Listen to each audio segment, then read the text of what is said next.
Haleluya. Amin. Tepuk tangan dulu yang meriah buat Tuhan Yesus, Bapak Ibu. Haleluya. Terima kasih. Silakan duduk.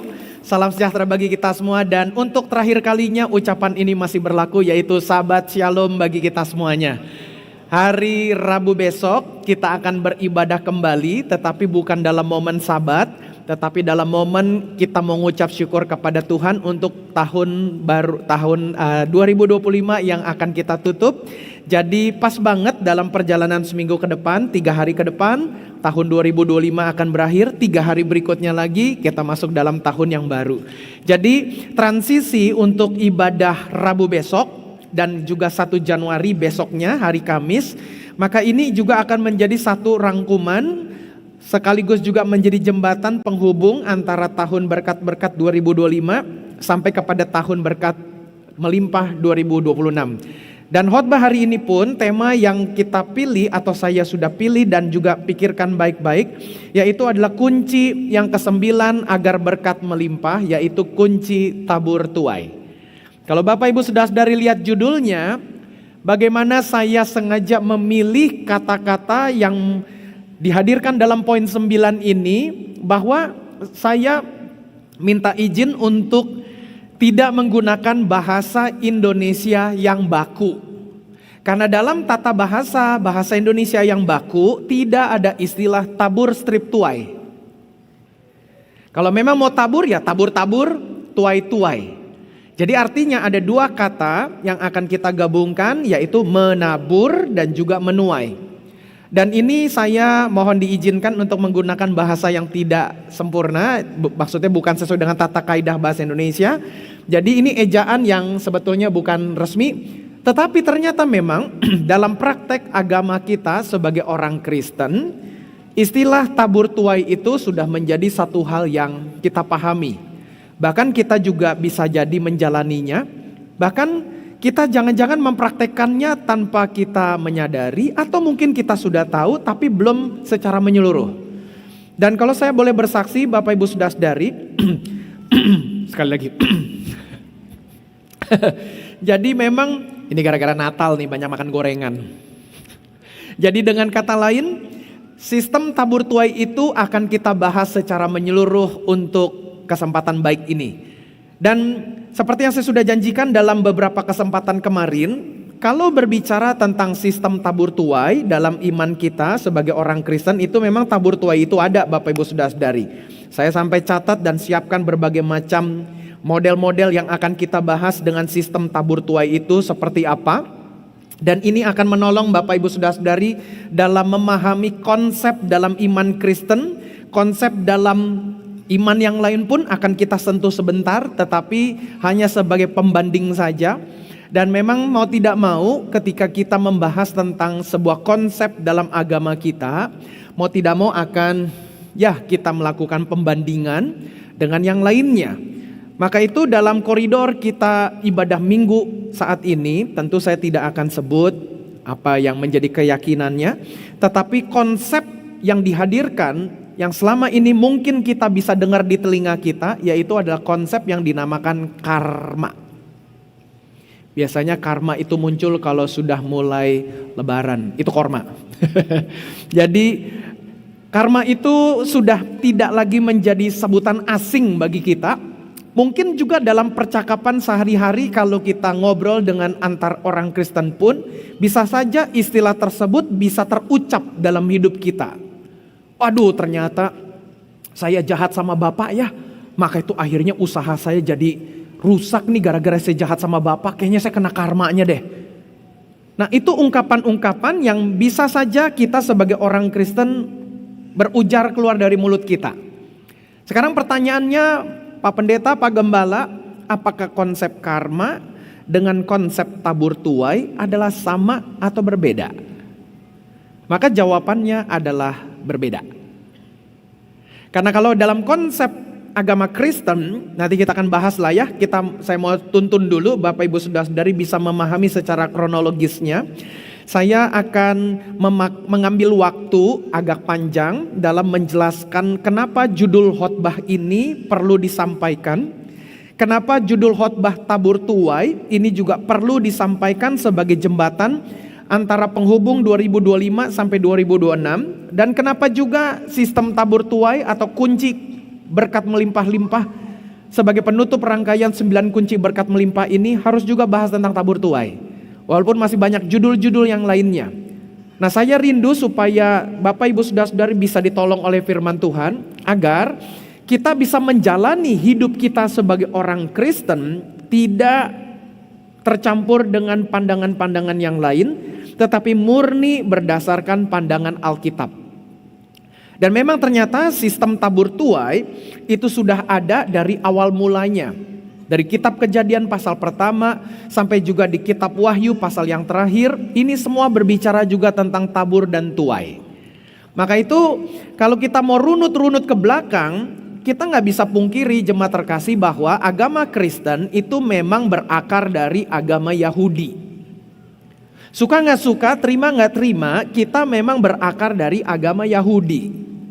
Agama Yahudi yang memang menjadi bagian dari agama Kristen kita sebagai fondasinya. Sebagai contoh, mimbar ini ada 2 bagian besar, 2 bagian utama, yaitu besi yang dilebur dengan warna keemasan, dan juga mimbar ini yang terbuat dari kayu.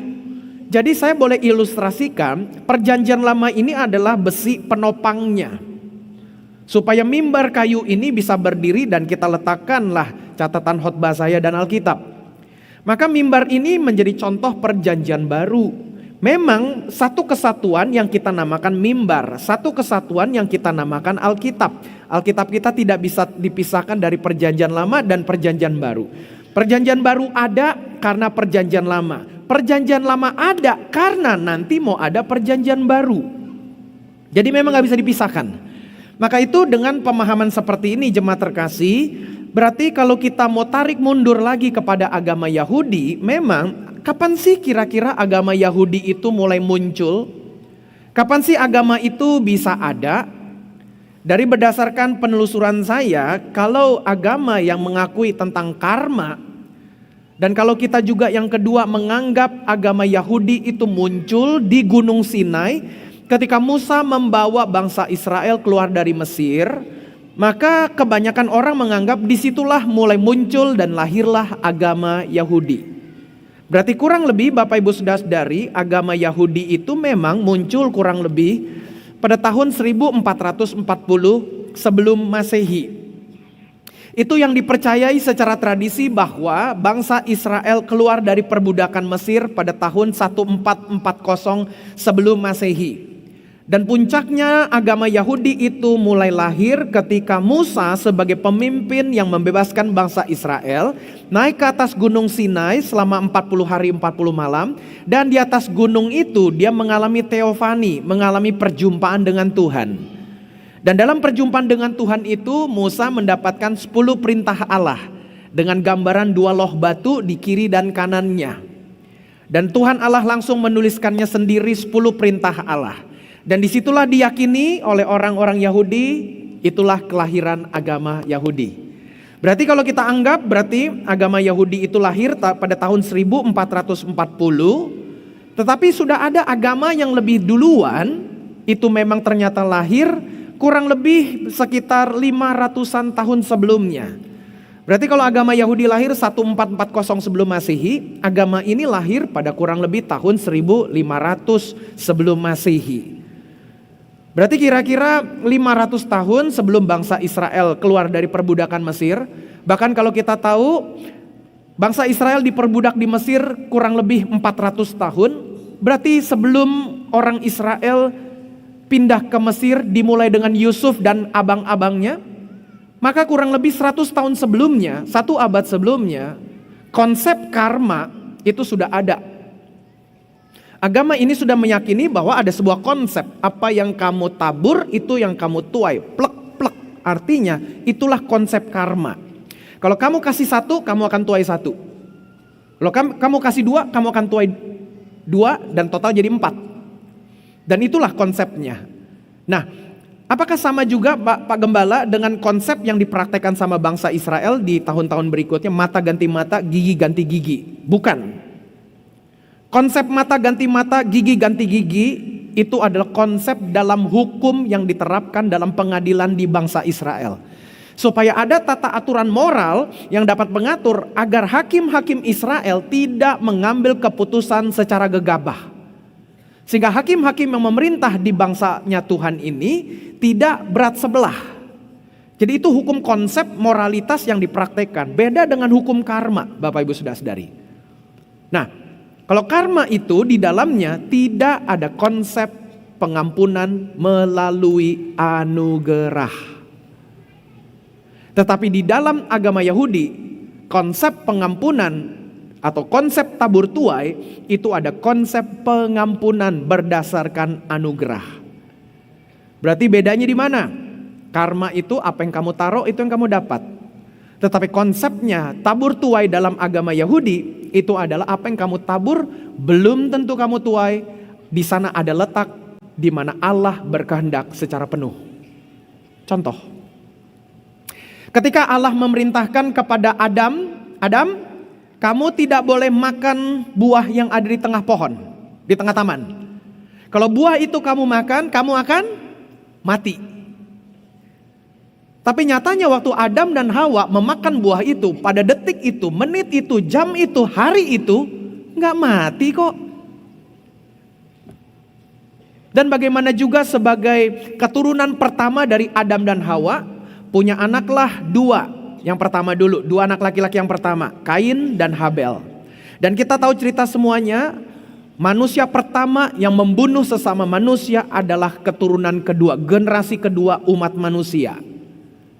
Kalau saya punya bahasa, Adam dan Hawa membunuh dirinya sendiri, mengorbankan kekekalan demi sebuah makanan, akhirnya mereka terkunci menjadi makhluk tidak kekal. Nah itu, kemudian keturunan generasi yang kedua adalah membunuh orang lain. Maka menariknya adalah ketika Kain sudah membunuh Habel, Allah bertanya kepada Kain, "Kain, di mana adikmu?" Maka Kain berkata, "Memangnya aku penjaga adikku?" Lalu Tuhan menyautnya dengan berkata, "Darahnya berseru-seru dari tanah." Berarti ketahuan kan dia membunuh adiknya. Tapi pertanyaannya, mana karmanya? Kalau karmanya itu adalah berarti waktu dia membunuh adiknya, berarti dia juga harus dibunuh. Nah makanya konsep itu tidak ada dalam agama Yahudi. Kenapa tidak ada? Haleluya. Karena ada konsep anugerah dari Tuhan Allah. Kita tarik mundur lagi kepada cerita Adam dan Hawa. Ketika mereka ada di Taman Eden. Hari itu mereka makan, entah di hari keberapa, pokoknya mereka makan buah itu. Maka pada saat itu mereka gak mati, tapi terbuka mata mereka. Kok berbanding terbalik dengan apa yang Allah larang? Malahan Adam masih hidup sampai ratusan tahun berikutnya, baru dia mati. Jadi kenapa kok bisa berbeda Pak Gembala? Sekali lagi, karena ada konsep anugerah pengampunan. Haleluya. Maka itu dalam iman Kristen Bapak Ibu Saudara-saudari, kita tidak mempraktekkan karma. Karma itu tidak dalam ajaran iman kita. Maka itu bersyukur kalau engkau kenal Tuhan Yesus Kristus, karena melalui dialah kita mendapatkan banyak anugerah di dalam hidup kita. Tepuk tangan dulu buat Tuhan Yesus Bapak Ibu. Kalau kita tarik mundur kehidupan 2025 ini, dan kita pakai konsep karma, sayalah orang yang harusnya paling banyak mendapatkan hukuman dari Tuhan Allah. Harusnya dari berapa banyak ketidaksetiaan saya, ketidakseriusan saya, kemalasan saya untuk mengamalkan iman saya. Waduh itu harusnya kalau dengan konsep karma, mampuslah saya. Tapi ternyata ada hukum anugerah yang Tuhan berikan. Maka itu kalau dalam misalnya seminar-seminar misi, KKR-KKR misi, saya selalu pasti mengutip kalimat ini. Yaitu adalah misionaris pertama di bumi ini bukan manusia. Tetapi Allah itu sendiri menjadi misionaris pertamanya. Ketika Adam dan Hawa jatuh ke dalam dosa, maka Alkitab mencatat Kejadian pasal 3, Allah turun ke Taman Eden. Dan Adam sembunyi di belakang pohon. Maka itu Allah turun ke Taman Eden. Dan kalimat penginjilan yang Allah ucapkan adalah, "Adam, Adam, di manakah engkau?" Allah dengan kemahatauannya tidak menggunakan kemahatauannya untuk menurunkan kematian kepada Adam. Tetapi seakan-akan Allah dengan anugerahnya yang besar itu, seakan-akan tanda petik Allah menjadi bodoh dan tidak tahu Adam ada ngumpet di mana. Kalau kita betul-betul meyakini Allah itu maha tahu, Adam lagi ngumpet di belakang pohon atau semak itu, kalau ini film action, Allah tinggal ngangkat jarinya atau tangannya, maka pohon itu akan tercabut sampai akar-akarnya. Lalu Adam ketahuan lagi ngumpet. Nah, lu di situ kan lu mampus lu. Kalau itu mau pakai hukum karma. Tapi ternyata enggak. Allah bertanya, Adam, Adam, di manakah engkau? Aku ngumpet di sini. Allah masih nanya lagi, kenapa kamu ngumpet? Apakah kamu makan buah yang aku larang? Masih ada dialog, Bapak Ibu Saudara-saudari. Haleluya.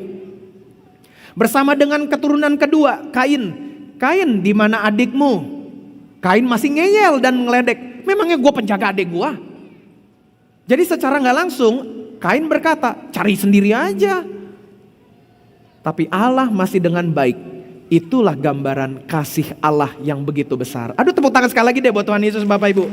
Nah, jadi dengan kita memahami konsep seperti ini, maka kita masuk lagi lebih dalam lagi nih. Maka kalau tadi Bapak Ibu Saudara-saudari bisa lihat bagaimana agama Yahudi menjadi fondasi bagi agama Kristen. Maka itu saya bisa kasih satu bagan yang pertama dulu, agama Yahudi nih. Nanti kita akan balik lagi kepada gambar itu. Jadi agama Yahudi itu punya konsep hukum tabur tuai sama dengan tindakan moral manusia dan tindakan spiritual manusia dengan adanya pengampunan dari Allah. Tindakan spiritual Adam adalah taat kepada perintah Tuhan Allah. Tindakan moralnya dia ngikut dengan istrinya.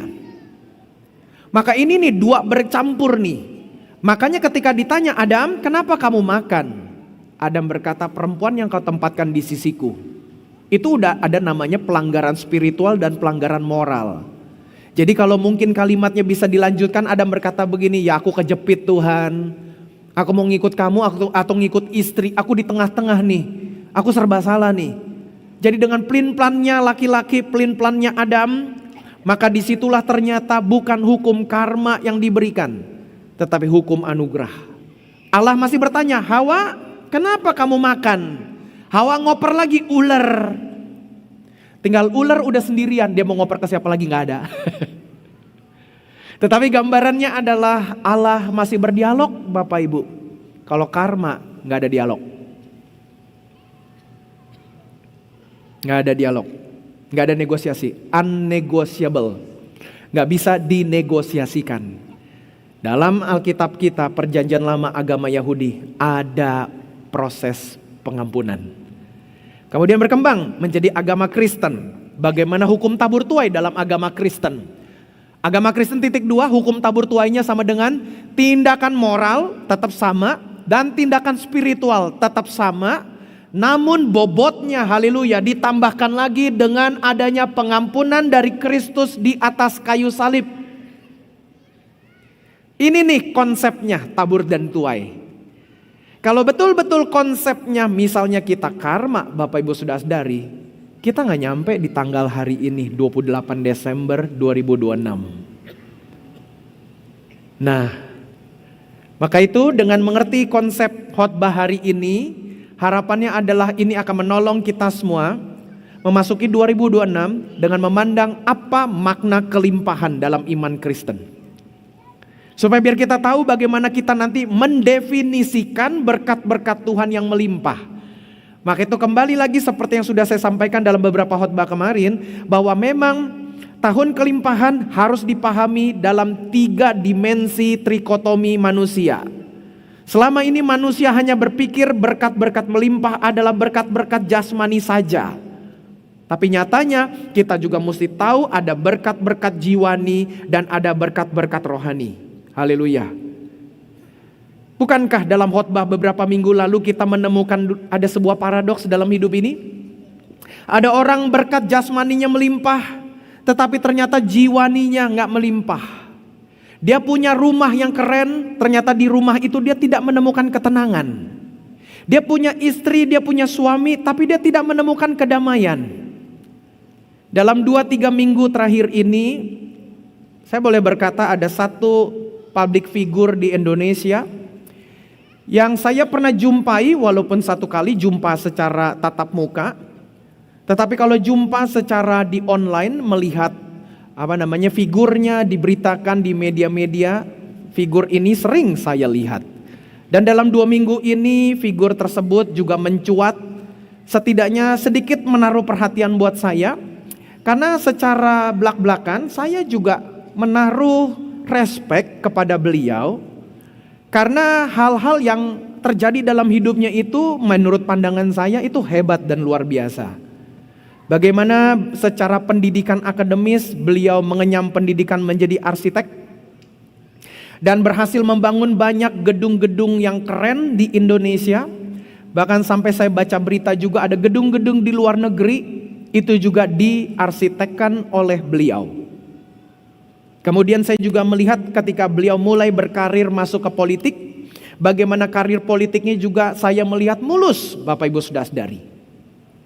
Tapi ketika dalam 2-3 minggu belakangan ini berita mulai bermunculan, sampai akhirnya dia harus menyatakan permintaan maaf kepada istrinya. Jadi walaupun ini masih dugaannya adalah ternyata dia banyak wanita simpanannya.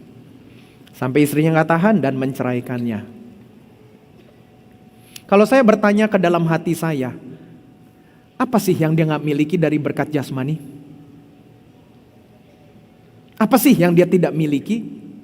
Koleksi motornya, koleksi mobilnya, rumahnya, anaknya pernah sempat kuliah di luar negeri, anaknya juga yang kedua kalau gak salah disiapkan juga mau ke luar negeri. Bukankah itu mimpi bagi kita semua berkat melimpah? Tapi ternyata dalam paradoks hidup ini kembali kita melihat di depan mata kita, waduh ternyata berkat jasmani itu gak cukup jemaat terkasih. Mesti ditandemkan dan kita minta kepada Tuhan berkat jiwani, supaya nanti ketika bapak-bapak secara khusus Tuhan berikan uang yang banyak secara melimpah, rumah yang mentereng secara melimpah, mobil yang mentereng secara melimpah, tapi kepuasan batin kita tetap kita bisa setia sama istri kita. Ada haleluya bapak-bapak? Yang amin nenek-nenek. Sama juga ibu-ibu juga begitu.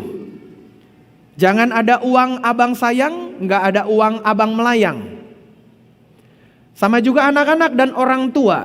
Mari kita pacu diri kita supaya memasuki tahun 2026 kita pandang bahwa berkat jasmani akan melimpah, berkat jiwani juga akan melimpah, apalagi berkat rohani pun akan melimpah. Nah, haleluya. Pokoknya kalau saya begini artinya bukan congean ya. Artinya menantikan respon aminnya Bapak Ibu, haleluya.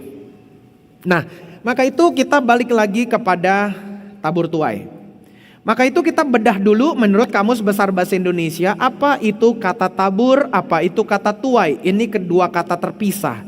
Maka tabur menurut Kamus Besar Bahasa Indonesia, kita fokus kepada definisi yang ketiga saja. Ada tulisan KI artinya dalam bentuk kiasan. Tabur atau bertabur dalam bentuk kiasan adalah membagi-bagikan. Misalnya uang, sedekah dan sebagainya. Itulah yang namanya tabur. Berarti waktu kita menabur, berarti kita sedang membagi-bagikan uang, sedekah dan sebagainya. Bagi-bagi barang, pakaian layak pakai, kita misalnya bagikan tenaga kita, itu pun juga sedang menabur, begitu. Kemudian berikutnya kata tuai. Biar kita tahu dulu lah sedikit kata tuai menurut KBBI, yaitu pisau pemotong atau pengetam, bulir padi atau ani-ani. Tetapi ketika kata tersebut, kata benda berubah menjadi kata kerja, menjadi menuai, baru kita temukan maknanya. Kata menuai menurut KBBI kita juga kembali fokus kepada definisi yang ketiga dalam bentuk kiasan. Menuai itu adalah menanggung akibat perbuatan sendiri. Berarti menuai itu dalam bentuk kiasan, kita menanggung akibat dari perbuatan kita sendiri. Nah berarti dalam konsep menuai itu ada sebab dan akibat. Nah sebabnya berarti kita kaitkan dengan menabur. Ketika membagi-bagikan uang, sedekah dan sebagainya, maka kita akan menuai juga uang, sedekah dan sebagainya. Namun apakah sama dengan konsep karma? Karena kalau konsep karma, saya bagi 100, saya dapat 100. Kita akan bahas bagaimana konsep kita memandang uang, memandang berkat akan dibenahi dari khotbah hari ini. Haleluya. Maka itu saya bisa berikanlah sebuah kesimpulan awal dulu. Kunci tabur tuai adalah keberhasilan mengatur diri sendiri untuk membagi-bagikan kebaikan akibat perbuatan Kristus, bukan perbuatan diri kita. Maka itu konsep tabur tuai kita bukan lagi tentang diri kita lagi, Bapak Ibu Saudara-saudari. Karena dalam iman kita dan Alkitab sudah mengatakan, kembali lagi dalam hidup kita itu kita adalah makhluk roh yang diberikan jiwa yang dibungkus dengan tubuh. Jangan dibalik. Karena kalau dibalik Bapak Ibu Saudara-saudari nggak ketemu dengan konsep tabur dan tuainya. Jadi khotbah hari ini ingin menyelaraskan pemahaman trikotomi manusia sebagai makhluk roh yang diberikan jiwa supaya ada kehendak, perasaan, keinginan, maka itu dibungkus dengan tubuh. Roh, jiwa, dan tubuh. Maka itu dengan memahami konsep seperti ini, hukum tabur tuai akan lebih mudah dipahami. Bukan konsep karma. Karena kalau konsep karma tidak ada yang namanya anugerah. Lakukan imbalan. Lakukan imbalan. Kalau kita enggak. Nah, makanya kita akan bedah nanti lebih dalam lagi, Bapak Ibu Saudara-saudari, akan lebih mantap dan lebih keren lagi. Jadi sekali lagi, agama Kristen kalau bicara tentang hukum tabur tuai, tindakan moral dan tindakan spiritual dengan adanya pengampunan dari Kristus di atas kayu salib. Haleluya. Boleh nggak tepuk tangan dulu deh buat Tuhan Yesus deh. Di awal ini sudah kita bedah secara mendalam. Maka itu mari kita buka surat Paulus yang pertama kepada jemaat Galatia. Galatia 5 ayat 16 sampai ayat 26. Kita akan baca secara bersama-sama. Saya jemput kita bangkit berdiri. Seperti biasa kita akan baca ayat-ayat ini secara bergantian. Galatia pasalnya yang kelima, kita akan mulai baca ayat 16 sampai ayatnya ke-26. Saya baca 16, Bapak Ibu 17 ganti-gantian. Dan ayat 26 kita akan baca sama-sama. Galatia 5 ayat 16 sampai 26. Hidup menurut daging atau roh, demikian judul perikopnya. Maksudku ialah hiduplah oleh roh, maka kamu tidak akan menuruti keinginan daging. Silakan. Sebab keinginan daging berlawanan dengan keinginan roh, dan keinginan roh berlawanan dengan keinginan daging. Karena keduanya bertentangan, sehingga kamu setiap kali tidak melakukan apa yang kamu kehendaki. Akan tetapi, jikalau kamu memberi dirimu dipimpin oleh roh, maka kamu tidak hidup di bawah hukum Taurat. Perbuatan daging telah nyata, yaitu percabulan, kecemaran, hawa nafsu, penyembahan berhala, sihir, perseteruan, perselisihan, iri hati, amarah, kepentingan diri sendiri, percideraan, roh pemecah, kedengkian, kemabukan, pesta pora, dan sebagainya. Terhadap semuanya itu kuperingatkan kepada kamu, seperti yang telah kubuat dahulu, bahwa barang siapa melakukan hal-hal yang demikian, ia tidak akan mendapat bagian dalam kerajaan Allah. Tetapi buah roh ialah kasih, sukacita, damai sejahtera, kesabaran, kemurahan, kebaikan, kesetiaan, kelemah lembutan, penguasaan diri. Tidak ada hukum yang menentang hal-hal itu. Barang siapa menjadi milik Kristus Yesus, ia telah menyalibkan daging dengan segala hawa nafsu dan keinginannya. Jikalau kita hidup oleh roh, baiklah hidup kita juga dipimpin oleh roh. Bersama-sama dan janganlah kita gila hormat, janganlah kita saling menantang dan saling mendengki. Amin. Terima kasih Bapak Ibu Saudara-saudari, boleh duduk kembali. Puji Tuhan. Terima kasih Bapak Ibu. Hari ini Bapak Ibu dapat bonus. Poin khotbahnya cuma 2. Boleh bilang hore. Tapi durasi khotbahnya sama. Iyalah, ini khotbah terakhir Bapak Ibu. Saya akan khotbah lagi di ibadah minggu setahun lagi Bapak Ibu. Jadi makanya hati-hati kalau nanti tanggal 31 ya. Kalau udah jam 23 pukul 59 menitnya, jangan ke toilet. Nanti Bapak Ibu setahun di toilet. Yang pertama Bapak Ibu adalah tabur tuai dalam daging. Yang kedua tabur tuai dalam roh. Agar gampang dipahami tabur tuai dalam daging, tabur tuai dalam roh. Dan biar gampang untuk menyusun konstruksi pemahaman kita, nanti dalam masing-masing ini, walaupun cuma 2 poin, ternyata di dalamnya ada 3 poin. Nah artinya akan kita bahas tubuh, jiwa, dan roh. Tapi maksudnya adalah tujuannya bukan memperpanjang khotbah, bukan memperlambat kita pulang ke rumah, mau acara keluarga, bukan. Tetapi tujuannya penting. Biar ini menjadi pesan terakhir 2025 untuk kita masuk kepada tahun 2026. Supaya biar Bapak Ibu Saudara-saudari termasuk saya bisa memahami konsep tabur tuai dalam iman Kristen itu seperti apa. Karena nanti tahun 2026 nanti ketika tahunnya betul-betul melimpah dalam hidup kita, kita bisa pahami dulu minimal kelimpahan dalam tahun 2026 bukan hanya jasmani saja tapi juga jiwani dan rohani. Supaya yang pertama dulu Bapak Ibu Saudara-saudara diberikan berkat jasmani yang berlimpah, jiwanya sudah terpenuhi. Jangan jadi seperti tokoh tadi yang saya sebutkan. Walaupun namanya tidak saya utarakan, Bapak Ibu udah dapat gambaran, bisa nebak-nebak. Tapi nanti pas salaman jangan tanya, siapa sih Pak Gembala? Sebagaimana juga gambaran wanita Samaria di sumur Yakub ketika berjumpa dengan Tuhan Yesus di siang hari. Kenapa dia pergi ngambil air di siang hari? Karena gak ada yang ngambil air di siang hari. Panas. Perempuan-perempuan ngambilnya pagi dan sore. Siang-siang gak ada yang pergi. Maka itu karena gak ada yang pergi, dia pergi siang-siang. Kenapa? Menghindari interaksi sosial. Karena wanita itu secara sosial di Samaria udah dikenal wanita yang hidup dengan 6 laki-laki. 5 laki-laki pertama dia sudah bersuami, tapi cerai. Kawin lagi sampai 5 kali.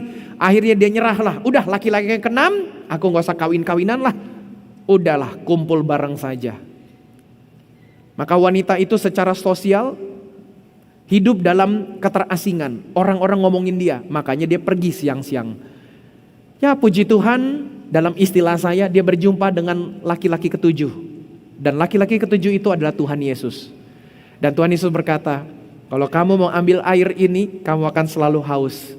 Tapi air yang akan aku berikan kepadamu, kamu tidak akan haus selamanya. Dia pikir itu air jasmani. Maka dia berkata, oh aku mau dong supaya aku gak usah bolak-balik lagi begini. Kalau pagi hari aku mau ngambil air ketemu sama perempuan yang lain, aduh aku diomongin, aku udah gak tahan. Berikanlah aku air seperti itu supaya aku gak usah kesini lagi. Ternyata yang Tuhan katakan, oke, boleh, panggil suamimu. Oh aku gak bersuami, tepat seperti perkataanmu. Sebab laki-laki yang ke-6 ini kamu tinggal bersama-sama. Kaget dia.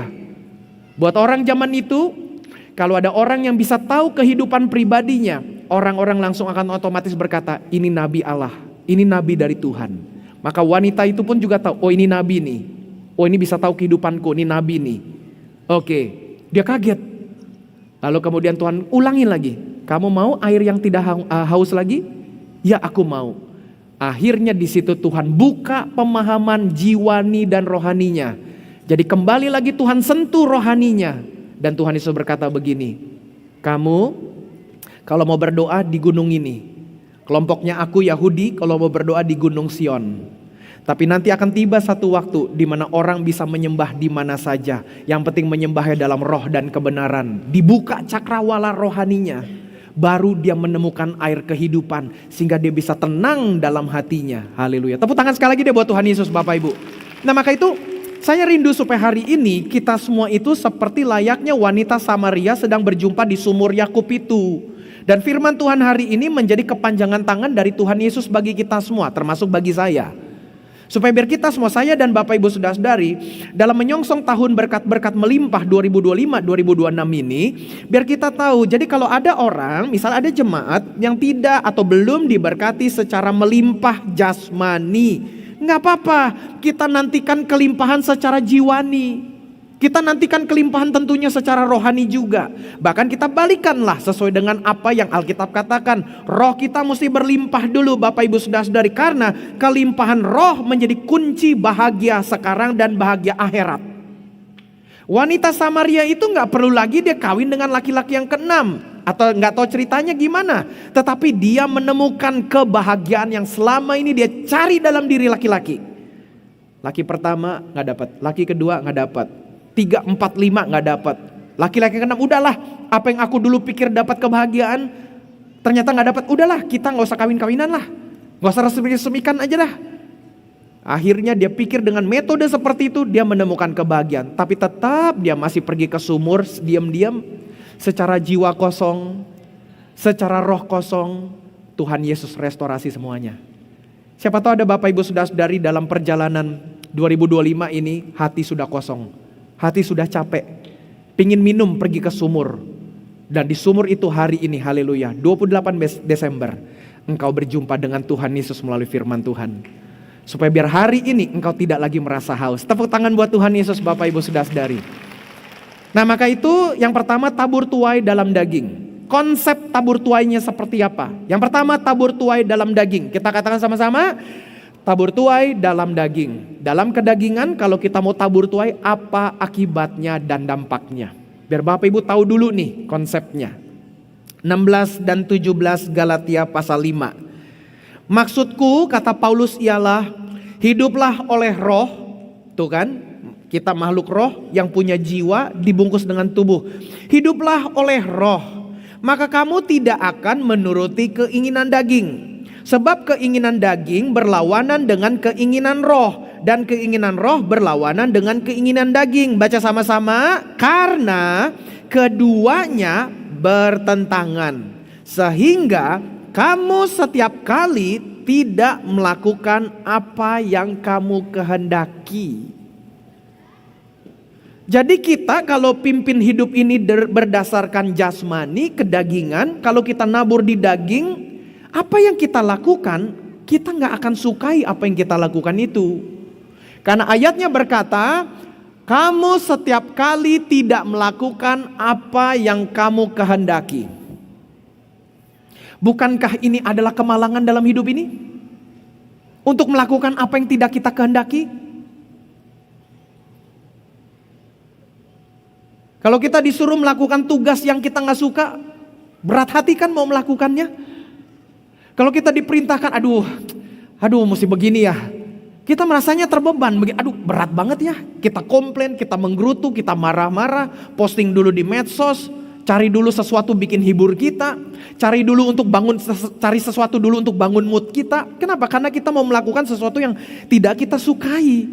Tapi ternyata di dalam iman Kristen, kalau kita menabur di dalam daging, kita justru akan melakukan sesuatu yang tidak kita sukai. Kenapa? Karena kita makhluk roh. Kita bedah lebih dalam lagi, Bapak Ibu Saudara-saudari. Ulangi deh ayat 16-17.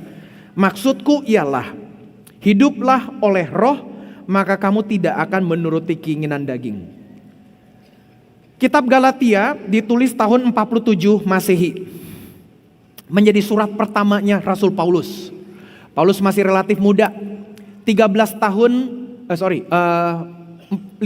sampai 16 tahun pasca kenaikan Tuhan Yesus Kristus ke sorga. Di tahun yang sama kurang lebih tahun 33, Paulus juga bertobat di tahun itu. Di tahun itu banyak kejadian. Tuhan Yesus mati, 40 hari Tuhan Yesus menampakkan diri. Kemudian terjadi momen Pentakosta, kekristenan mulai berkembang, mulai menyebar kemana-mana. Paulus mulai muncul. Stefanus menjadi martir pertama ketika Stefanus dibunuh dengan cara dirajam sampai mati dengan batu. Dan di situ tercatat Paulus mulai hadir di sana. Masih pakai nama Yahudinya, Saulus. Maka Alkitab Kisah Para Rasul menyatakan bagaimana waktu itu Saulus masih muda hadir di situ dan dia bantuin teman-teman yang lain untuk merajam Stefanus.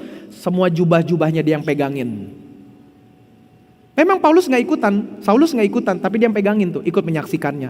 Kalau ada pengadilan panggil, dia bisa jadi saksi mata. Dan disitulah mulai kebenciannya kepada dia.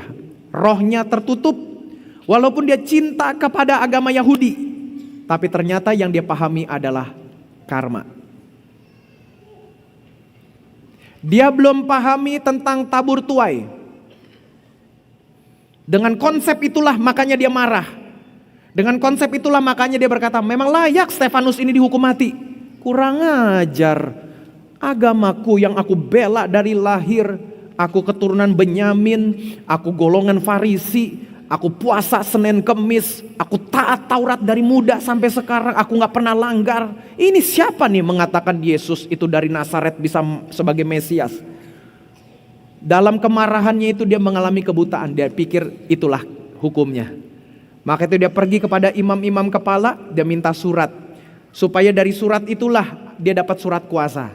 Supaya dengan surat kuasa itu dia bisa pergi kemana-mana, dia tangkepin orang-orang Kristen. Bahkan dia bisa aniaya, bahkan dia bunuh. Bapak Ibu sudah nonton belum film Paul, Apostle of Christ? Waktu Natal minggu lalu sempat kan saya promosikan. Akhirnya anak saya berkata kepada saya dalam libur sekolahnya dia kemarin itu, ketika udah sore malam, saya pulang dari kantor, dia bilang, "Dedi, aku ingat Dedi khotbah tentang film Paul. Boleh gak kita nonton?" Oke, kita nonton. Untuk ketiga kalinya saya nonton film itu. Jadi ketika saya nonton, saya makin lebih detail lagi memperhatikan bagaimana Paulus hidup. Dalam kisah itu, film itu, beberapa kali kesempatan klip menampilkan gambaran. Ini spoiler dikit tapi gak apa-apa. Kalau bagi yang belum nonton gak apa-apa. Ini bagus juga kok. Jadi Paulus selama tidur ketika sudah di penjara pada tahun 67. Kitab Galatia ditulis tahun 47. 20 tahun berikutnya Paulus sudah ditangkap di penjara Roma. Menunggu ajalnya kapan Kaisar Nero akan mengambil keputusan untuk Paulus dihukum mati. Karena pada saat itu Nero membakar kota Roma, sebagian kota Roma, dan menuduh orang-orang Kristen lah yang membakarnya.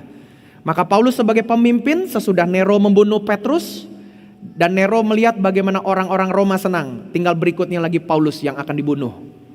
Nah, jadi ketika itulah Paulus menunggu ajalnya tiba, datanglah Lukas sebagai juru tulis untuk membantu menuliskan kisah para rasul. Nah, itu filmnya begitu. Nah, dalam beberapa klip digambarkan Paulus diserang sama setan dalam mimpinya. Setiap kali dia tidur di penjara itu, dia teringat dengan orang-orang Kristen yang dia bunuh. Anak-anak kecil yang dia siksa, bahkan dia bunuh. Lalu dia dapat mimpi bagaimana setan, ini kan hanya ilustrasi di film, bagaimana tangannya berlumuran darah membunuh orang-orang Kristen. 20 tahun berikutnya, tahun 67, dia di penjara situ. Dia ingat terus, ya gimana ya dulu ya, aku dalam kebodohanku, aku pikir aku bisa ngangkat pedang bunuhin orang Kristen karena kecintaanku kepada Taurat. Itu tuh mereka layak dapat karma seperti itu, mereka layak dapat hukuman setimpal.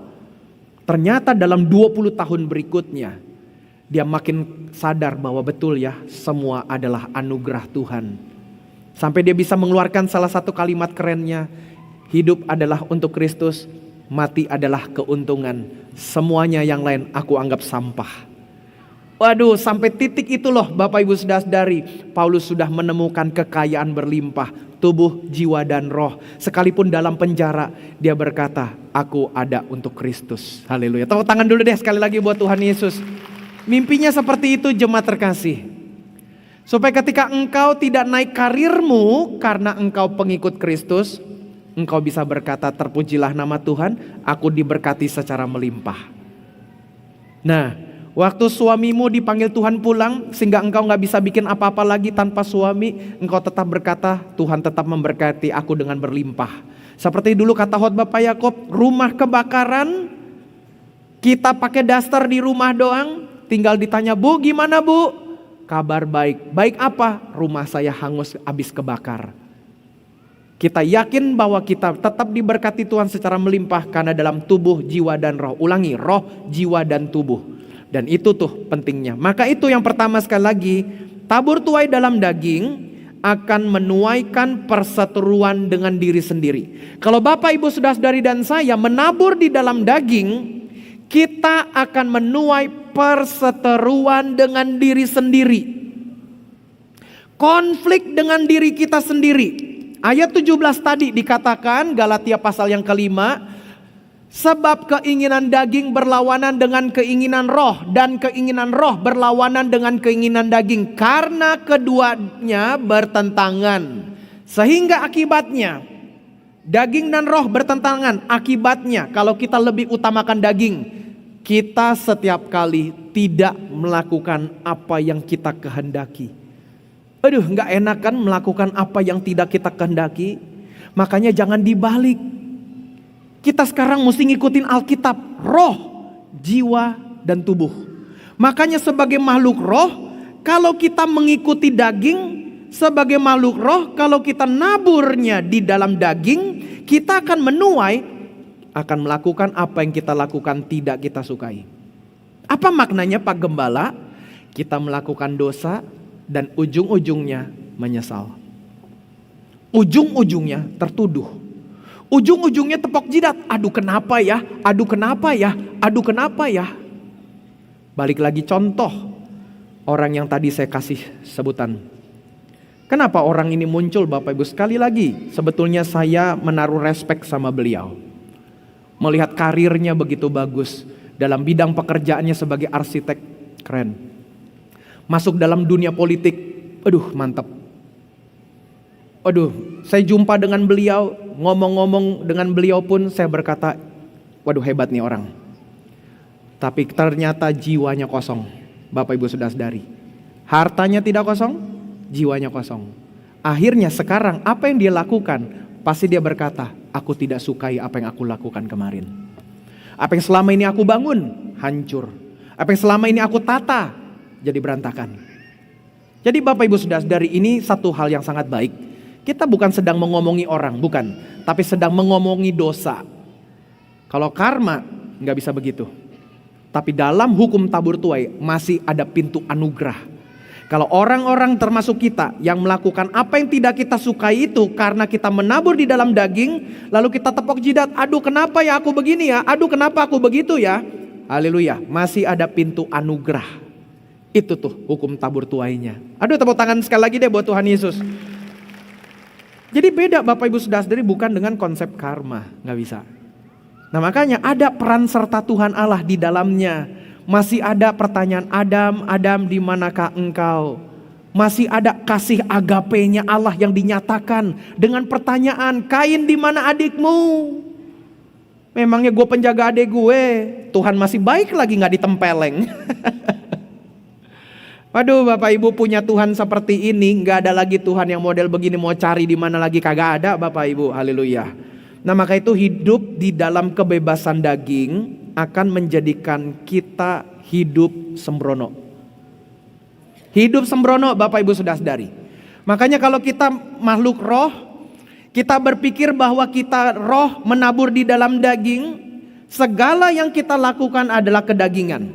Pada akhirnya roh kita ini loh yang akan menyesal. Kenapa ya aku begini ya?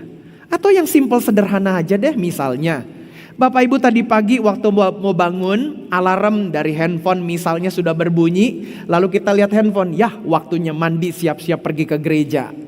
Lalu kita mikir-mikir, aduh ini minggu terakhir, ke gereja nggak ya, ke gereja nggak ya, ke gereja nggak ya, ngitung kancing gereja enggak, gereja enggak. Atau cabutin uban suami, gereja enggak, gereja enggak. Akhirnya Bapak Ibu putuskan diri, oke deh aku ke gereja. Sementara engkau dengar khotbah ini, engkau berkata dalam hati, puji Tuhan, aku tadi pagi enggak menabur dalam daging, aku menabur dalam roh dan aku mau pergi ke gereja. Makanya sekarang happy kan? Tepuk tangan sekali lagi deh buat kita semua Bapak Ibu. Nah jadi jemaat terkasih, ini penting untuk kita masuk ke 2026. Karena sekalipun tema nanti 2026 ada tahun kelimpahan, tetapi akan ada banyak lika-liku Bapak Ibu Saudara-saudari. Akan ada banyak tantangan. Umur kita makin bertambah.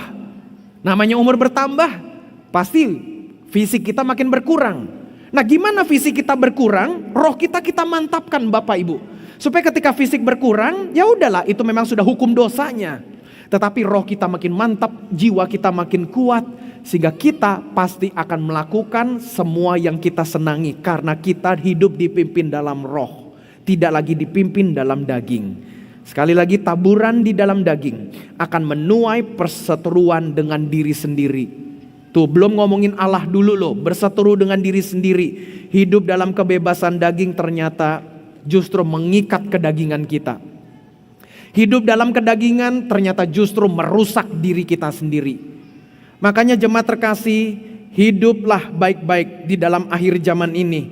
Jaga pergaulan baik-baik. Anak-anak muda, adik-adikku, pilih suami yang baik. Pilih istri yang baik.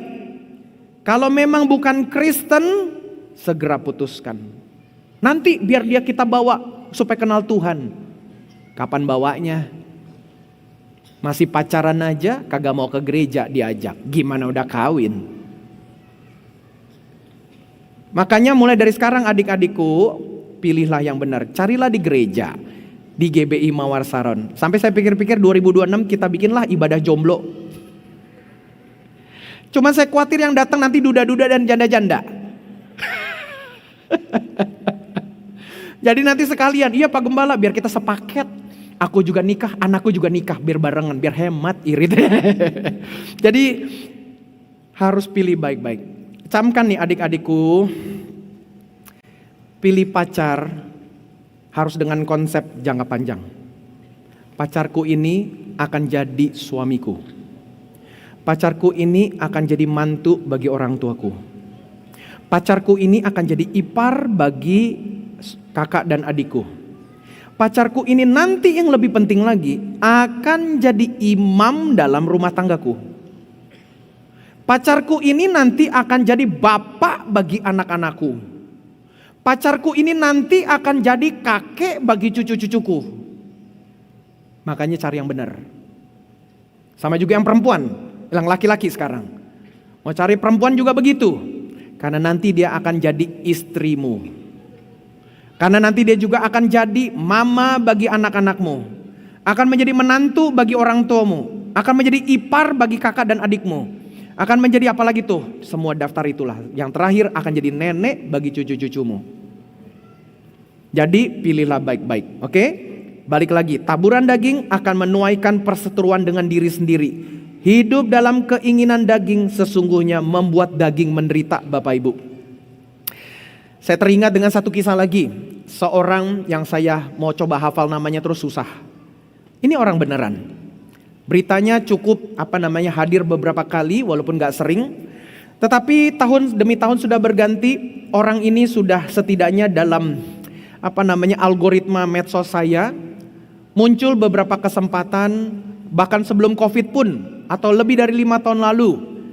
Yang saya sempat tahu agak penasaran, kok dia masih muda begini, kok bisa kaya raya ya? Dia bukan orang Indonesia, orang luar negeri.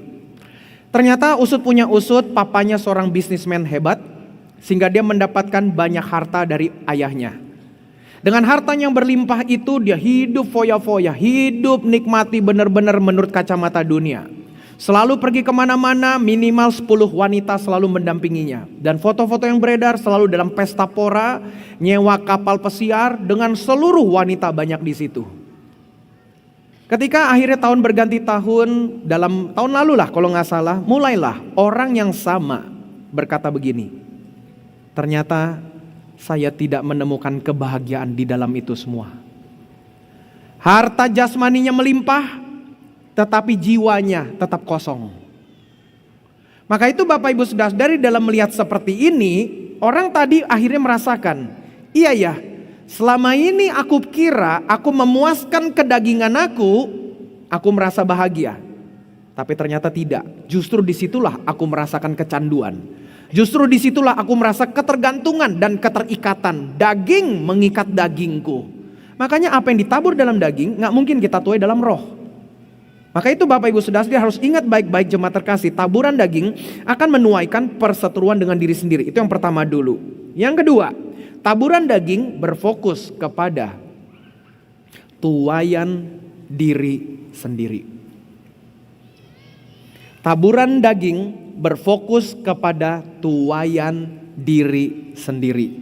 Kita dalami ayat 19 dan 21a. Jadi ada 2,5 ayat akan kita baca. Galatia 5 ayat 19 sampai 21a. Perbuatan daging telah nyata, yaitu baca sama-sama, percabulan, kecemaran, hawa nafsu, penyembahan berhala, sihir, perseteruan, perselisihan, iri hati, amarah, kepentingan diri sendiri, percideraan, roh pemecah, kedengkian, kemabukan, pesta pora, DLL dan lain-lain. Saya pernah hadirkan ini sebagai serial studi Alkitab dengan judul 15 perbuatan daging, yang akhirnya saya tandemkan dengan 9 buah roh. Wah, itu keren tuh Bapak Ibu, cari di YouTube gereja dan di Facebook gereja, nanti akan ketemu dan saya ulas satu persatu. Nah, lanjut lagi tadi ayat berapa tuh? Udah semuanya. 3 ayat tadi, 2,5 ayat. Kalau kita telusuri lagi nih dengan pelan tapi agak cepet deh ya. Mulai ayat 19 dulu nih. Perbuatan daging kelihatan nyata, udah jelas, udah gak bisa ditutupi lagi, udah nyata, yaitu percabulan. Bahas dengan cepat saja. Kenapa sih orang melakukan cabul? Karena cuma mikir diri sendiri. Cuma mikirin diri sendiri. Tokoh yang tadi tuh, kenapa sampai harus ada wanita-wanita lain? Karena masih fokus diri sendiri. Anak dikorbankan, istri dikorbankan, karir dikorbankan, semua dikorbankan. Hanya fokus diri sendiri. Berikutnya, kecemaran. Fokus diri sendiri. Yang penting gue happy, yang penting maunya gue, yang penting di gue. Kecemaran, hawa nafsu, hanya mikir diri sendiri. Betul kan? Lanjut lagi ya. Penyembahan berhala. Kenapa penyembahan berhala? Konsep penyembahan berhala pada zaman itu karena ingin dapat berkat dari Allah yang lain. Kenapa kita pergi ke dukun? Karena gak sabar tunggu jawaban Tuhan. Kenapa kita pergi nyari orang pintar? Karena kita gak percaya penuh sama firman Tuhan. Kenapa kita mengandalkan manusia? Termasuk penyembahan berhala. Karena kita gak percaya tangan pertolongan Tuhan. Tuh, semua diri sendiri, semua diri sendiri. Lanjut lagi sihir. Kenapa sihir? Sihir itu seperti jampe-jampe buat nyusahin orang. Tuh, kenapa? Karena pikir diri sendiri. Gue gak suka toko depan gue, kenapa dia bisa untung ya? Kirim santet. Karena fokus diri sendiri. Perseteruan, karena mikir diri sendiri. Perselisihan, karena mikir sendiri. Iri hati, mikir diri sendiri. Amarah, karena diri sendiri. Kepentingan diri sendiri, ya memang karena diri sendiri. Berikutnya lagi percideraan, semua karena mikir diri sendiri. Berikutnya lagi apa? Roh pemecah, karena pikir diri sendiri. Sekali lagi seruan dari saya untuk berhenti sebentar. Di ayat ke-20 terakhir itu roh pemecah. Saya berdoa supaya jemaat GBI Mawar Saron tidak gabung dalam grup-grup WhatsApp yang ilegal. Apa itu grup-grup WhatsApp yang ilegal? Gabung bikin grup yang kagak ada manajernya. Supaya bisa ngomongin manajer di grup itu. Gabung ke grup itu, bikin grup itu supaya gak ada bos. Bukan supaya koordinasi lebih rapih, bukan. Ternyata mau ngomongin bos. Dan yang terakhir, aku ngomong lebih pelan. Jangan bikin grup yang gak ada Bapak Gembala karena mau ngomongin Bapak Gembala. Roh pemecah. Jangan jadi alat setan, Bapak Ibu Saudara-saudari. Karena semua mikir diri sendiri. Apa yang kita tabur dalam daging, mustahil kita tuai dalam roh. Berangsur-angsur menuju kepada khotbah hari ini, saya terus benahi diri saya sendiri. Saya terus benahi diri saya sendiri.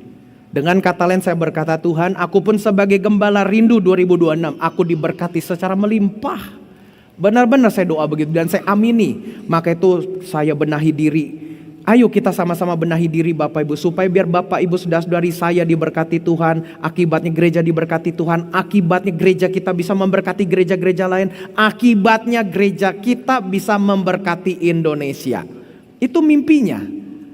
Nah jadi mari kita siapkan diri kita dari start awal ini nih. Mumpung kita lagi tutup tahun, mau ganti tahun yang baru, New Year resolution kita adalah kita menabur tidak di daging. Tepuk tangan buat Tuhan Yesus deh, haleluya. Makanya sekali lagi keinginan daging pasti mengutamakan daging sendiri. Semua keinginan daging yang penting daging sendiri. Emang gua. Kita pupuk terus. Apakah perkataan setan kepada Tuhan Yesus di gunung yang tinggi itu adalah untuk kepentingan Tuhan Yesus? Bukan. Kepentingannya untuk setan itu sendiri. Karena apa yang dia pikirkan dari sorga itu gak dia dapatkan. Dia bawa Tuhan Yesus ke atas gunung yang tinggi. Dia perlihatkan. Kamu lihat tuh semua harta dunia. Sembahlah aku. Semua ini aku berikan. Yang dia incar itu penyembahan kepada dirinya. Itu yang dia tidak dapat di sorga. Maka itu Bapak Ibu Saudara-saudari, hati-hati dalam dunia ini. Jangan sampai kalau kita balik konsep hidup kita, tubuh, jiwa, dan roh, nanti kita akan susah. Karena kita taburnya dalam daging. Mari kita balikan dulu, roh, jiwa, dan tubuh. Apapun yang kita tabur dalam roh, kita akan berglori Bapak Ibu. Haleluya. Nah yang kedua adalah taburan daging berfokus kepada tuaian diri sendiri. Keinginan daging pasti mengutamakan diri kita sendiri. Keinginan daging pasti mengorbankan orang lain. Keinginan daging pasti mengorbankan orang lain. Pencapaian manusia tertinggi adalah berkorban bagi orang lain. Gak ada lagi yang bisa mengalahkan itu, Bapak Ibu Saudara-saudari. Setuju gak? Pencapaian manusia tertinggi adalah hidup bagi orang lain. Itu. Kalau kita mau menikah masih pikir diri sendiri, kita akan jadi suami egois, istri egois. Kita mau punya anak 1 sampai mau punya anak 12, tetap kalau kita hanya pikir diri sendiri, hanya diri sendiri, Bapak Ibu Saudara-saudari. Dan itu ternyata dalam pengalaman hidup saya 46 tahun ini melelahkan. Kalau hanya pikir diri sendiri. Saya pribadi sangat setuju dengan teori kebutuhan Abraham Maslow, teori piramida kebutuhan Abraham Maslow. Dalam belakangan ini saya lagi baca-baca ulang lagi teori tersebut, bagaimana piramidanya terbagi dalam 4 level. Level paling rendahnya adalah hanya kebutuhan dasar, makan, minum, pakai. Yang paling puncaknya, level tertingginya adalah kebutuhan aktualisasi diri. Kristus datang bukan untuk melayani, bukan bagian bawahnya, tapi bukan untuk dilayani, tapi untuk melayani, aktualisasi diri. Tuh puncaknya. Puji Tuhan saya jadi gembala, belajar dipacu sama Tuhan untuk gak fokus di bawah, fokus terus di atas, bagaimana melayani, bagaimana menolong, bagaimana membantu. Dan akhirnya saya sampai kepada satu titik di mana Pak Yakob pernah berkata, tolonglah maka kamu akan ditolong, hiburlah maka kamu akan terhibur, angkatlah maka kamu akan terangkat. Saya jadi ngerti sekarang. Makanya saya sedang persiapkan jemaat terkasih untuk menutup 2025 masuk ke 2026 dengan konsep jangan nabur di daging. Karena kita makhluk roh. Karena nabur di daging itu akan fokus kepada diri sendiri. Mustahil menjadi berkat bila hanya fokus kepada diri sendiri. Mustahil jadi berkat karena hanya fokus untuk diri sendiri. Saya doa supaya kalaupun ada pejabat-pejabat penting bergereja di gereja ini, dan engkau memanggil sebagai diri sebagai jemaat, dan engkau menyatakan saya sebagai gembalamu, maka saya sangat rindu kalau engkau bekerja sebagai abdi negara. Kalau kita konsepnya hanya mikir diri sendiri, kagak bakal bisa jadi abdi negara. Maksudnya abdi negara yang baik. Kalau kita punya konsep mau melayani, keren Bapak Ibu Saudara-saudari. Mau jadi abdi negara akan mantap. Haleluya. Yang ketiga, taburan daging tidak menghasilkan tuaian kerajaan Allah. Jadi kalau kita boleh bagi nih, tubuh, jiwa, dan roh. Yang pertama tubuh, kalau kita nabur dalam daging, tubuh akan terikat, menderita. Istilahnya free sex. Ternyata seks itu gak free. Tuh. Kemudian berikutnya lagi secara jiwa, bisa kosong Bapak Ibu Saudara-saudari. Yang terakhir secara roh, taburan daging tidak menghasilkan tuaian kerajaan Allah. Ayat 21b lanjutannya, dari 3 titik itu kita penggal. Terhadap semuanya itu kuperingatkan kamu, seperti yang dulu aku lakukan, bahwa barang siapa melakukan hal-hal yang demikian, 15 perbuatan daging tadi dan lain-lainnya, ia tidak akan mendapat bagian dalam kerajaan Allah. Maka itu Bapak Ibu Saudara-saudari, kerajaan Allah selalu berbicara tentang pendisiplinan diri dan melakukan kehendak Allah. Kenapa namanya kerajaan? Karena kerajaan ada aturannya. Kerajaan ada raja yang memimpin dan memberikan aturan. Ada raja yang menjadi hakim untuk menegakkan keadilan. Itu tuh kerajaan. Nah makanya semua tetap dalam hidup ini ada namanya organisasi, ada namanya institusi. Dalam pernikahan ada institusinya, suami kepala, istri sebagai penolong, itulah institusinya Bapak Ibu. Dalam kantor ada institusinya, dalam gereja ada institusinya, rumah ada institusinya, RT, RW, lurah, camat, dan seterusnya. Semua ada institusi Bapak Ibu Saudara-saudari. Kita gak bisa lepas dari yang namanya aturan dan tata aturan. Semua ada. Seperti khotbah kemarin, tata kelola. Maka itu sama juga dalam kerajaan sorga. Ada aturannya. Maka itu taburan daging tidak menghasilkan tuaian kerajaan Allah. Agama Yahudi bisa berdiri karena 2 loh batu. Coba gambarnya deh ditampilkan di awal tadi tuh. Gambar Musa nenteng 2 tablet. Jadi sebelum orang-orang pakai iPad, Samsung Tab, Musa udah pakai duluan 2 tablet. Jadi kalau Bapak Ibu berkantor pakai satu iPad kalah sama Musa. Musa berkantor 40 hari turun bawa 2 iPad. Langsung dia download dari cloud. Jadi istilah cloud ngambil dari Gunung Sinai Bapak Ibu. Musa naik ke atas download dulu tuh. Karena dulu servernya masih lemot, downloadnya 40 hari. Speednya belum cepat. Jadi ini hanya gambaran ilustrasi. Kalau Bapak Ibu bisa lihat, ini hanya contoh ya, walaupun ini kan gambar AI ya Bapak Ibu ya. Gambar sebelah kirinya harusnya ada 4 baris menggambarkan itulah hukum spiritual. Perintah pertama sampai perintah keempat bagaimana hukum manusia dengan Tuhan Allah. Yang sebelah kiri itu 6 jumlahnya benar, itu adalah hukum moral. Bagaimana tata aturan dengan sesama manusia. Maka itu dalam perbandingan 10 perintah Allah itu 4 untuk hukum spiritual, 6 untuk hukum moral. Digabungkan jadi 10. Musa turun sesudah 40 hari, dia menyampaikan kepada tua-tua Yahudi dan dijabarkan menjadi 613 butir. Banyak banget. 613 butir. Betapa beratnya hukum dalam agama Yahudi. Tetapi dalam beratnya hukum dalam agama Yahudi itu 613 butir, waduh, anugerah Tuhan masih kelihatan Bapak Ibu Saudara-saudari. Yang terjadi adalah ketika Musa turun dari Gunung Sinai itu, sesudah 40 hari 40 malam, dia turun dari puncak paling tinggi, agak ke tengah, dia ketemu dengan hambanya yang bernama Yosua. Musa tanya, Yos, ada apa tuh di bawah tuh? Kok kelihatan kayak ada orang lagi pesta-pesta? Yosua berkata, ya Tuan 40 hari 40 malam gak ada kabar, gak ada miss call, gak ada postingan. Kita juga bingung nih. Ya udah, turunlah ke bawah. Terkejutlah Musa, bangsa Israel meninggalkan Tuhan Allah. Sudah terbuat patung lembu emas. Kenapa? Semua hanya mikir diri sendiri. Udahlah Musa udah naiklah, kita gak tahu nih masih hidup gak tuh si pai tua. Tuh orang tua itu jangan mati di atas tuh. Udah biarin aja lah, udah kita cari Tuhan kita lah. Hanya pikir diri sendiri. Yang ayo seakan-akan baik peduli sama orang lain. Oh yo ketika kumpulin emas. Emas semua dilebur, bikin patung lembu emas. Gambaran ini ternyata saya makin ngerti Bapak Ibu Saudara-saudari ketika makin baca Alkitab secara komprehensif. Turunlah Musa bawa 2 loh batu itu. Dan 2 loh batu itu yang ditulis oleh tangan Tuhan Allah sendiri. Dia lemparkan kepada benda yang ditulis oleh tangan manusia.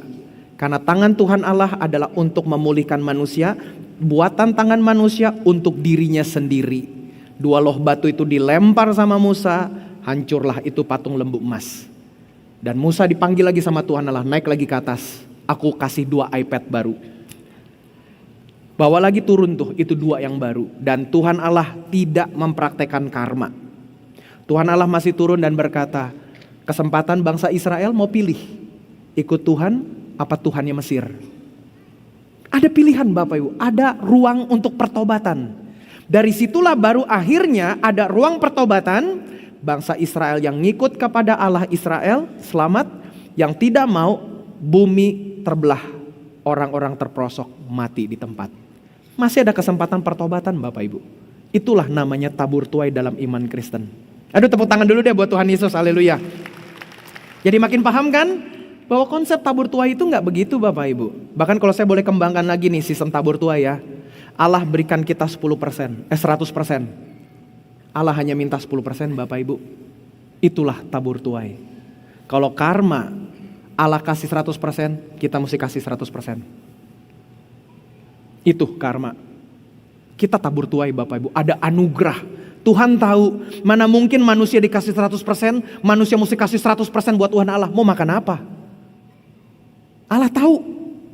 Makanya tuh itu konsepnya seperti itu Bapak Ibu. Waduh, dengan kita ngerti sistem tabur tuai ini, kita makin mengenal Allah dalam pribadinya yang agape, kasih yang begitu mesra, kasih yang tidak hitung-hitungan, kasih yang begitu besar. Dan Allah izinkan institusi pertama yang Allah dirikan sesudah institusi peribadatan hari Sabat manusia beribadah. Institusi yang kedua adalah keluarga. Maka itu diciptakanlah perempuan supaya laki-laki bersatu dengan perempuan, bisa punya anak. Maka Adam dan Hawa mengandung anak-anaknya dalam posisi sudah berdosa, maka jadi ngerti. Iya ya, kita punya 2 anak, Kain dan Habel. Kok kita bisa mengasihi mereka tanpa pamrih ya? Kok kita bisa mencintai cucu-cucu kita dengan tanpa pamrih ya? Kok kita bisa rela berkorban buat suami, rela berkorban buat istri, apalagi buat anak-anak. Kita jadi belajar memahami kasih agape. Tuh Bapak Ibu, perempuan Samaria tadi belum punya anak, karena dari penceritaannya kelihatannya dia gak punya anak. Atau jangan-jangan dia berpikir pengen punya suami-suami itu karena pengen punya anak kali. Yang dia pikir disitulah dia bisa mendapatkan kebahagiaan, tapi ternyata gak dapatkan kebahagiaan juga. Nah jadi Bapak Ibu Saudara-saudari, bagaimana kalau gitu? Kita mesti pahami sekali lagi, jangan nabur di daging. Berarti kalau besok mau buka toko, Tuhan berkati toko ini agar aku bisa memberkati orang lagi. Itu konsepnya Bapak Ibu. Tuhan, aku besok mau kerja, walaupun besok tanggal 29, aduh malas banget ya, udah mau cuti bersama nih. Aduh udah gak niat ya, jangan begitu. Itu engkau sedang menabur dalam daging. Tabur dalam roh, selalu berkata, Tuhan terima kasih. Kesempatan aku bekerja adalah kesempatan aku memajukan perusahaanku. Kesempatan aku memajukan tokoku. Kesempatan nanti ketika perusahaan maju bisa memberkati orang. Ketika toko aku maju, aku bisa nolong orang lebih banyak lagi. Itu tuh Bapak Ibu Saudara-saudari. Kalau saya boleh kesaksian satu saja dengan cepat Bapak Ibu Saudara-saudari. Memangnya aku gak digoda sama setan. Untuk libur seperti ini, maaf, seperti segelintiran pendeta-pendeta gereja besar. Lagi jalan-jalan. Memangnya setan gak goda-goda saya untuk jalan-jalan. Tapi bagaimana saya berkata, Tuhan, aku mau menabur bukan dalam daging. Aku mau menabur di dalam roh. Kalau jemaat mau liburan gak apa-apa. Tapi biar ada jemaat-jemaat yang tidak liburan, yuk kita ke gereja sama-sama. Karena saya sedang menabur di dalam roh. Bapak Ibu juga menabur dalam roh. Saya sedang persiapkan jemaat terkasih. Supaya 2026 engkau diberkati Tuhan, uangnya melimpah, tapi engkau tetap menguduskan hari Sabat. Itu gak bisa ditawar Bapak Ibu. Biar itu menjadi kunci rahasia kita. Sehingga orang bilang, lu ke gereja melulu, yang lain pada jalan-jalan. Kita bilang beda bos. Kita nabur dalam roh. Tapi bukan untuk kesombongan cerita itu. Maksudnya adalah, ayo kita utamakan Tuhan. Karena Tuhan sudah utamakan kita di atas segala-galanya Bapak Ibu. Jadi kalau kita mau balas dengan karma Bapak Ibu, aduh kagak bakalan bisa kita ganti Tuhan di sini. Nggak bakalan bisa kalau kita mau pakai konsep karma. Makanya ada namanya anugerah. Aduh dengan konsep anugerah ini, kita nggak usah pikul salib. Aduh nanti Jumat Agung tahun depan lagi, orang-orang di Filipina, dengan segala hormat nih, orang-orang di Filipina ada yang sampai pikul kayu salib jalan dari mana ke mana, terus dicambuk. Sampai kemarin ada videonya lagi, saya sampai ngakak terbahak-bahak ngeliatin video. Ternyata dia pikul salib, dia lewatin jalan rame-rame begitu, masyarakat nontonin. Ada masyarakat yang iseng, ngambil juga sabuk, dia gebuk sekenceng-kencengnya. Orang yang lagi pikul salib itu, waduh, dia buang salib, dia kejar itu orang, kurang ajar lu ya lu, dia kejar. Saya ngeliatin sampai ketawa, lu sendiri yang mau gaya-gayain pikul salib. Sekarang gantian dicambuk sama warga beneran, wah dia kesakitan, dia lempar salib, dia kejar itu orang. Saya bilang aduh, gak usah begitu Bapak Ibu, karena kita mau begitu pun kagak bakalan sanggup. Aduh gak bakal sanggup deh. Nah itulah ada ruang yang namanya anugerah. Ada tepuk tangan buat Tuhan Yesus deh, haleluya. Itu tuh yang kita beritakan, haleluya. Yang terakhir, yang kedua, tabur tuai dalam roh. Taburan yang pertama dalam roh akan menuaikan, nih dengar baik-baik, perdamaian dengan diri sendiri. Perdamaian dengan diri sendiri. Taburan dalam roh akan menuaikan perdamaian dengan diri sendiri. Gara-gara dosa kita semua berseteru dengan diri kita sendiri Bapak Ibu. Gara-gara dosa kita tidak bisa berdamai dengan masa lalu. Gara-gara dosa kita tidak bisa berdamai dengan masa sekarang. Dan gara-gara dosa kita tidak bisa berdamai dengan masa depan. Ingat orang-orang yang jahat di masa lalu.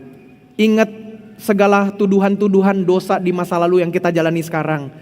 Tuh, menyongsong masa depan pun kita berkata, aduh tuduhan-tuduhan itu menghantui kita. Nah, makanya kita mesti tahu ada anugerah yang Tuhan sediakan, ada ruang untuk anugerah. Hari ini apabila engkau dosanya yang sudah begitu kelam, jangan takut. Engkau yang belum pernah ke gereja hari ini dengar khotbah saya, jangan khawatir.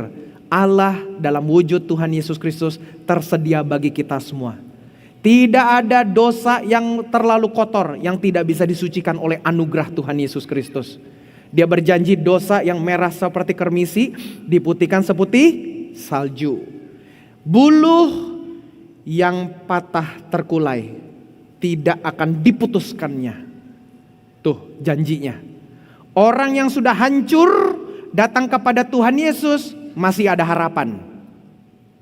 Makanya buluh yang sudah terkulai tidak diputuskan lalu dibuang, tapi masih bisa dipulihkan. Itulah Tuhan yang saya beritakan. Tepuk tangan sekali lagi buat Tuhan Yesus Bapak Ibu. Ayat 22-23. Ayat 22-23, tetapi buah roh. Lihat ayatnya, apa? Buah roh. Jadi supaya jemaat GB Morsaron jangan salah ngomong. Bukan buah-buah roh, tapi buah roh. Coba katakan sama-sama, buah roh. Jangan buah-buah roh. Apa bedanya sih Pak Gembala? Ada bedanya. Dan ini signifikan loh bedanya. Kalau buah itu tunggal. Kalau buah-buah itu jamak. Nah, kalau buah roh sama seperti kita beli jeruk. Kita beli jeruk cuma mau belinya satu buah doang. Bang, ambil satu buah doang ya bang? Oke. Nah, waktu kita kupas di dalamnya ada anak-anak buah. Itu tuh buah. Tapi kalau disebut buah-buah roh, kan totalnya ada 9 buah roh ada 9. Kalau kita anggap buah-buah roh, maka seperti contoh 9 buah deh. Ada semangka, alpukat, jeruk, salak, duren dan sebagainya. Ada 9 item. Lalu kita berkata, aku maunya duren aja sama alpukat aja deh.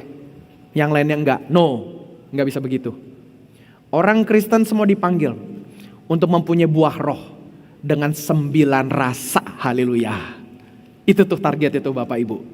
Jadi kita ditargetkan untuk apa? Yuk kita jabarkan. Baca sama-sama ya ayat 22-23. Tetapi buah roh ialah titik 2. Kasih, sukacita, damai sejahtera, kesabaran, kemurahan, kebaikan, kesetiaan, kelemah lembutan, penguasaan diri. Haleluya. Baca lagi, tidak ada hukum yang menentang hal-hal itu. Bapak Ibu saudara-saudari dan saya mempraktekkan buah roh. Pergi ke negara manapun tidak akan ditangkap. Pergi ke suku apapun mempraktekkan 9 buah roh tidak akan menista tata krama suku itu.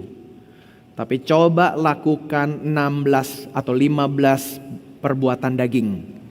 Di mana-mana akan ribut sama orang. Berbanding terbalik.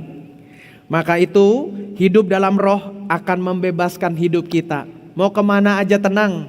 Posisi kerja dimanapun akan beres. Karir akan naik. Sekalipun buah roh yang dipraktekkan Yusuf membuat dirinya difitnah. Tetapi buah roh itu tidak bisa ditutup-tutupi. Akhirnya dia menjadi orang nomor 2 di tanah asing di Mesir. Ini saya mau lanjutkan lagi seperti khotbah minggu kemarin itu tuh yang tata kelola Bapak Ibu saudara-saudari. Kalau engkau lahir bukan dalam keluarga yang punya orang tua akan mewariskan perusahaan, bukan punya orang tua yang mewariskan toko, tenang. Masih ada lagi kesempatan baiknya. Kalau kita kerja sungguh-sungguh, kita menuai, menabur di dalam roh bukan di dalam daging. Sehingga waktu kita menabur di dalam roh, maka kita akan punya buah roh. 9 item ini, 9 anak buah roh ini akan membuat kita dicintai sama pemilik perusahaan. Dan dengarkan baik-baik, nih saya ngomong sekali lagi. Berapa banyak pemilik perusahaan tidak mempercayai anak-anak kandungnya untuk memegang perusahaannya. Tapi mereka bisa lebih percaya kepada orang-orang karyawannya. Karena apa? Karena karyawannya punya 9 roh tadi. Jadilah seperti karyawan itu. 2026 tahun berlimpah, haleluya. Jadi gak usah takut Bapak Ibu, aku kan lahir dalam keluarga miskin. Tenang, keluarga miskin itu masa lalu. Tetapi Tuhan berurusan dengan masa sekarang dan masa depan. Maka itu ketika kita benahi diri kita, menghasilkan 9 buah roh. Orang nyari karyawan dengan 9 buah roh Bapak Ibu. Orang nyari nih seperti ini. Engkau mau kerja dimanapun, kerja di Jakarta, kerja di Bekasi, kerja di Medan, kerja di Singapura, kerja di Amerika, kerja di Australia, bahkan kalaupun ada pekerjaan jadi astronot di bulan sana. Dengan 9 buah roh ini pasti mencuat. Haleluya. Yakini seperti itu, taburan roh akan menuaikan perdamaian dengan diri sendiri. Kita jadi damai itu Bapak Ibu. Kasih, sukacita, damai sejahtera, kesabaran, kemurahan, kebaikan, kesetiaan, kelemah lembutan, penguasaan diri. Kan makin tua, metabolisme tubuh kan makin gak baik kan Bapak Ibu. Coba kalau kita gak punya kasih, coba kalau kita gak punya sukacita, migrennya datang. Coba waktu kita gak punya damai sejahtera, tuh asam lambung naik. Coba kalau kita gak sabaran, jantungnya berdegup dengan cepat. Coba kita kalau gak punya kemurahan, kita dendam, kita dengki sama orang, waduh cepat matinya. Kalau gak praktekkan kebaikan, emosi terus sama orang. Orang gak suka juga bergaul sama kita. Kalau orang gak bergaul sama kita, gimana kita mau berbisnis? Gimana kita mau dapatkan transaksi? Kalau kita gak praktekkan kesetiaan dalam berusaha, mana ada yang mau bekerja sama dengan kita? Kalau gak punya kelemah lembutan, nih adik-adik ya, kalau gak punya kelembutan, mana ada cowok yang mau sama kita? Mana ada yang mau cewek sama kita? Penguasaan diri tambah lagi, semua tentang kendali diri kok. Terima kasih sudah mengendalikan diri selama khotbah yang panjang ini untuk tidak ke toilet. Haleluya. Kalimat terakhirnya keren. Tidak ada hukum yang menentang 9 buah roh. Aduh, tepuk tangan buat Tuhan Yesus Bapak Ibu. Bekal 9 buah roh akan menjadikan engkau diberkati secara melimpah. Belum kelar, pemain keyboard kecepatan munculnya. Baru poin A udah muncul. Daniel.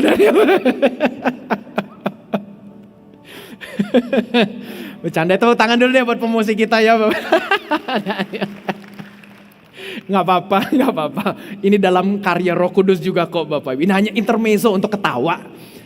Yang kedua, taburan roh berfokus kepada tuaian orang lain. Karena memang kalau kita menabur di roh ini Bapak Ibu, kita akan fokus menuainya ke orang lain loh Bapak Ibu. Hidup ini untuk orang lain Bapak Ibu. Bener loh, saya jadi gembala tuh melayani Bapak Ibu.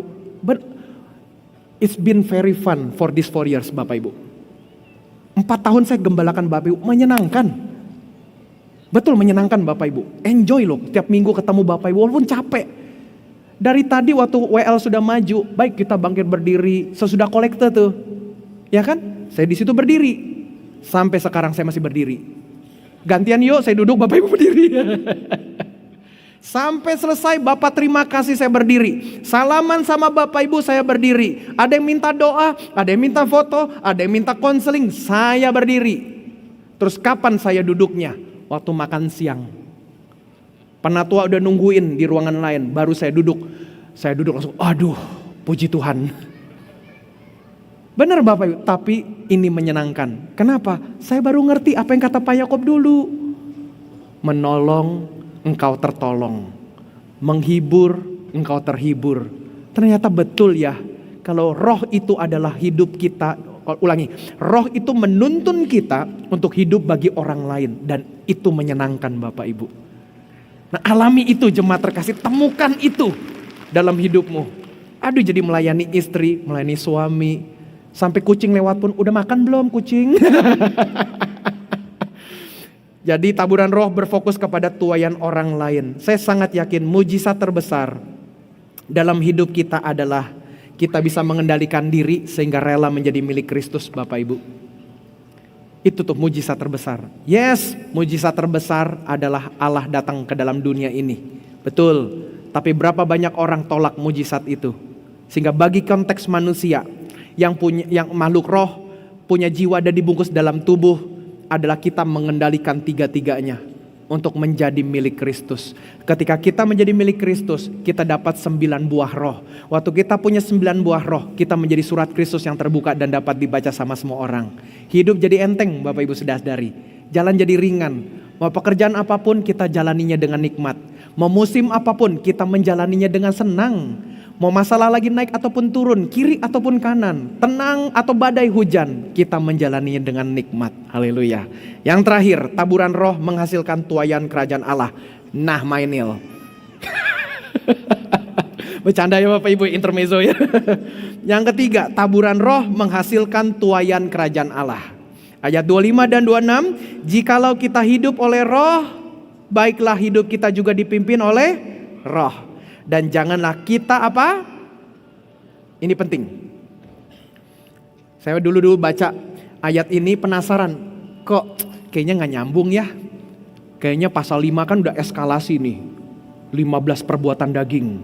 9 buah roh. Wih, udah eskalasi kan? Tambah lagi 25. Jikalau kita hidup oleh roh, baiklah hidup kita juga dipimpin oleh roh. Wih, mantep kan? Wah, ini udah pukulan terakhirnya udah mantep. Lalu kok kenapa 26? Dan janganlah kita gila hormat. Kok ditarik mundur lagi? Kenapa gak gila hormat disisipin aja tadi? Dari 15 perbuatan daging jadi 16 perbuatan daging. Kenapa kok gila hormat bisa muncul di endingnya? Dan Lembaga Alkitab Indonesia membagi perikop itu dengan ayat 26. Ternyata ketika dicek dalam bahasa aslinya, baru kita nangkap berkatnya. Baru saya nangkap berkatnya. Gila hormat dalam bahasa Yunaninya adalah kenodoxos. Tuh, gila hormat. Sama dengan tulisannya seperti itu Bapak Ibu. Tulisan dalam bahasa Yunani. Cara bacanya yang di baris kedua, kenodoxos. Coba katakan sama-sama. Kenodoxos. Terdiri dari dua kata. Kata yang pertama kenos. Yang artinya adalah kosong. Gak ada nilainya, gak ada harganya. Ditambah lagi doxa yang artinya glory, kemuliaan. Perhatikan baik-baik yang Paulus mau katakan. Perbandingan betul-betul antara daging dan roh. Keinginan roh menuntun kepada glory. Keinginan daging menuntun kepada kekosongan glory. Ternyata maknanya bukan gila hormat dalam pandangan kita di zaman sekarang. Oke, Bapak itu tuh gila hormat tuh, maunya semua orang hormat sama dia. Ternyata bukan itu. Ternyata gila hormatnya adalah hormat yang dikejar itu kosong. Gak ada nilainya, gak ada harganya. Maka kita tarik mundur kepada ayat-ayatnya. 15 perbuatan daging. Kalau itu terus dibuahi, itulah kehormatan kosong. Maaf sekali lagi, Bapak tadi yang saya beritakan. Dia sudah rintis karirnya sebagai arsitek dengan keren. Dia sudah rintis karir politiknya dengan bagus. Keluarganya sudah keren, mantap semuanya. Aduh, kalau saya lihat anaknya sudah komplit, punya anak cowok dan cewek. Aku pengen punya anak cewek, kagak dapet. Jadi gambaran saya tentang beliau itu, aduh udah happy ya, kurang apa lagi sih. Koleksi motornya keren, koleksi mobilnya mantep. Aduh keren kan? Ternyata glory yang dikejarnya adalah glory yang kosong. 15 perbuatan daging menuntun kepada glory yang kosong. 9 buah roh menolong kita semua kepada glory yang padat. Bapak Ibu saudara-saudari. Hari ini pertanyaannya, engkau mau pilih yang mana jemaat terkasih? Kalau saya mau pilih, saya mau tabur dalam roh. Mari kita sama-sama menabur dalam roh. Boleh tepuk tangan, mari kita bangkit berdiri. Kita mau angkat pujian sama-sama. Pujian yang menuntun untuk doa kita. Kasih setiamu yang kurasakan lebih tinggi dari langit biru.